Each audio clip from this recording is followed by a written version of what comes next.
Hello friends, நம்ம இன்னைக்கு இந்த வீடியோவில் என்ன பார்க்க போகிறோம் அப்படின்னு பார்த்தீங்கன்னா பீன்ஸ் பொரியல் எப்படி பண்ணுறது அப்படின்னு தாங்க. ஒரு கடாயில் கொஞ்சமாக எண்ணெய் விட்டு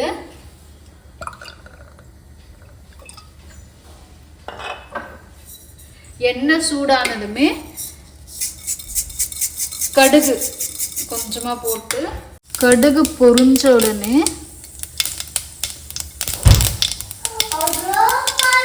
கொஞ்சமா சீரகம்,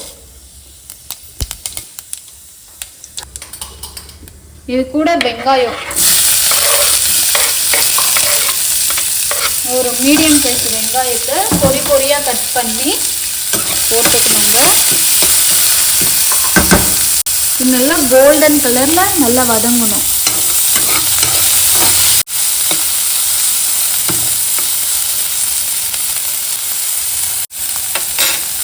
வெங்காயம் நல்லா வதங்கிடுச்சுங்க. இது கூட நம்ம ஒரு தக்காளியை சேர்க்கணும்.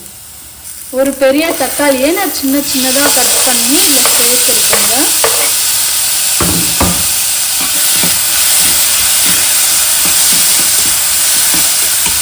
இது கூட லைட்டாக உப்பு,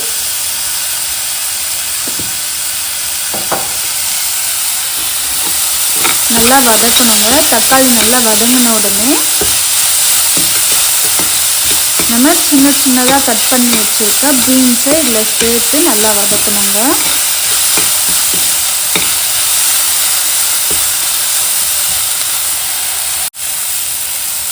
தக்காளி நல்லா வதங்கிடுச்சுங்க. இப்போ நம்ம சின்ன சின்னதாக கட் பண்ணி வச்சுருக்க பீன்ஸை நல்லா அலசி வச்சுருக்கேன். இது இதில் சேர்த்துடுறாங்க.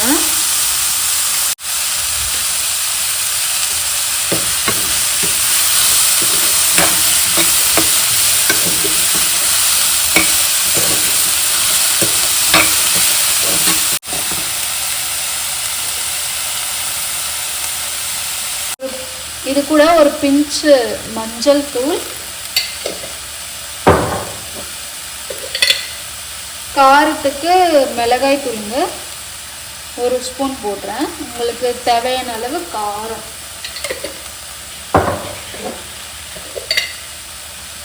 அதுக்கப்புறம் இது கூட கொஞ்சமா ஒரு அரை டீஸ்பூன் கரம் மசாலா சேர்க்கிறேன். பண்ணி விடணுங்க.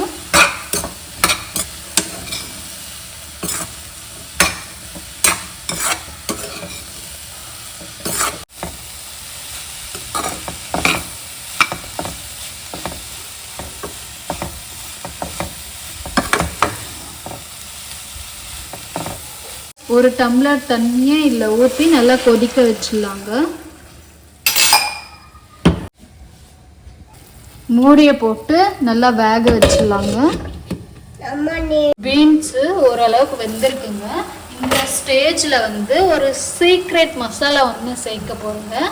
அது என்னன்னா எம்டிஆரோட பன்னீர் மசாலா தாங்க. இது தாங்க இதுக்கு டேஸ்ட்டே ரொம்ப சூப்பராக கொடுக்கும்.